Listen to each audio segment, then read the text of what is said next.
নমস্কার। সবার প্রথমে উঁচু নিচু বাটিগুলোকে ভালো করে ঘষে নিয়ে তারপর সেগুলোকে ধুয়ে নিতে হবে। ধুয়ে নেওয়া হয়ে গেছে। এবার এর মধ্যে করব আমি লাল রং। আমার এতটাই তাড়া ছিল যে আমি সাদা বেশটাও করতে পারিনি, তাই জন্য আমি লাল রং দিয়ে দিয়েছি একেবারে।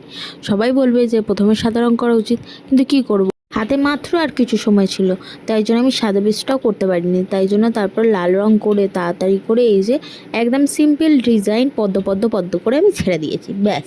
আর কিছু করারই সময় পাইনি। হ্যাঁ, কলকা করলে একটু সময় লাগে, কিন্তু কি করবো, আমি কিছু করলেই যে প্রথম প্রথম ঘেঁটে যায়, সেটা তো তোমরা সবাই জানো। তাই জন্য একদম সিম্পল ডিজাইন করে আমি এইটা ছেড়ে দিয়েছি। বেশ দেখতে ভালো লাগছিলো, সিম্পলের মধ্যেও কিন্তু সব কিছু দেখতে ভালোই লাগে। তার উপরে দেখছিলাম ফাঁকা ফাঁকা লাগছে, তাই জন্য ভাবলাম ওপর দিকটা একটু সাদা কয়েকটা বুটি বুটি করে দিই। তারপর দেখছি বুটি বুটি করার পরেও দেখছি ফাঁকা ফাঁকা লাগছে, তাই জন্য মাঝখানে চারটে চারটে করে আমি আবার গুনে গুনে বুটি বুটি বসাচ্ছি। দেখতে বেশ ভালোই লাগছিল। সব কটা বাটি এরকমভাবে কমপ্লিট করে নেওয়ার পরে আমি ধরলাম এবার গ্লাসটা।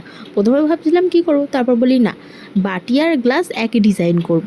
তাই জন্য বাটি কটা আর গ্লাসটা, মানে 5টা বাটি আর একটা গ্লাস, এইটাই আমার কাছে এসেছিল। বলেছিল 3 থেকে 4 ঘন্টার মধ্যে কমপ্লিট করে দিতে। আমি আর কাজটা হাতছাড়া করি, তাই জন্য বললাম ঠিক আছে, হয়ে যাবে। তাই জন্যই সিম্পলি ডিজাইনটা। এবার দেখে বলো তো কাজটা কেমন লাগছে।